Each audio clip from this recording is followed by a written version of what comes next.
We are now going to forecast sales taxes in fiscal year 6 by using moving averages.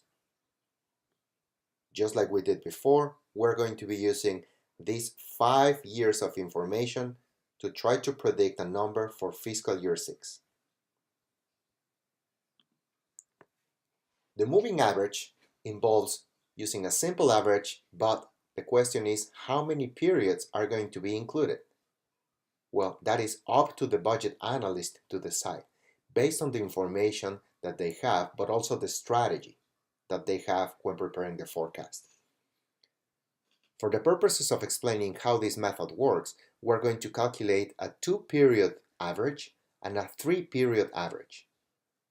These methods, in very general terms, are called moving averages.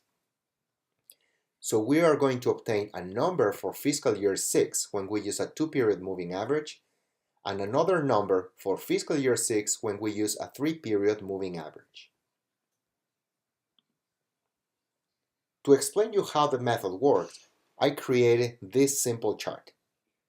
We are trying to obtain a number for fiscal year 6. So when we use a 2-period moving average as an example, the technique is very simple. That is just telling you calculate an average by using the last 2 years of information. When it's a 3-period moving average, you're going to be using the last 3 years of information. When it's a 4-period moving average, you are going to use the last 4 years of information to estimate averages. In this simple example, you will see that I color-coded the numbers. So for example, if you are required to calculate a forecast for fiscal year 3, in this case, you know that that number would be 23,650. And that number will be obtained by averaging the last 2 years of information, which are the ones located in yellow. So if someone is asking you to obtain a forecast for fiscal year 6 by using a 2-period moving average, you know that the number that is going to be the forecast for fiscal year 6 is 32,300. This is the number that you would use. How did we get it? With a 2-period moving average, we just calculated the average of the last 2 years of information. That's what it's called, 2-period. So that would be cell B11 plus cell B10 divided by 2 because it's a 2-period moving average. And this is the number that we assume is the forecast for fiscal year 6. When someone, on the other hand, is asking us to estimate a 3-period moving average, the number that we're going to use in the forecast is 30,633. How do you think I got this number?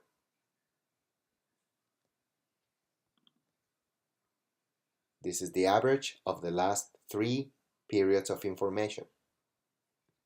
This time, I just use the average command in Excel, which is explained here. So that is taking the average of these 3 numbers to obtain the forecast. If you do this by hand, you will need to add fiscal year 3 by fiscal year 4 by fiscal year 5 and divide by 3. As you can see, these numbers are different. And that is going to be telling you something about when to use and when not to use these techniques. Why? Imagine, for example, that instead of 27,300, you have 70,000 here.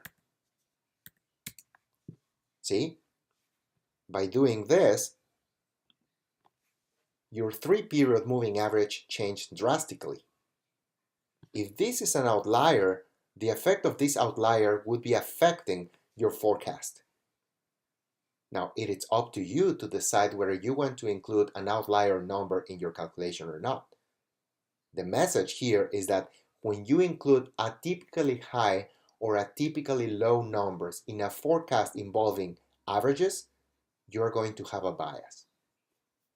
But in a 2-period moving average, we don't need to include the value for fiscal year 3 So by leaving that outlier out of the calculation, we are removing the bias that that number would create in our forecast. Whether you use a 2-period, a 3-period, or more periods in your calculation of your averages, it's up to you. But as you can see, this technique is very simple and very straightforward. My advice would be for you to stop here, think about what I said, and if you think that all the numbers and the explanation is clear, then you can move to the next stage.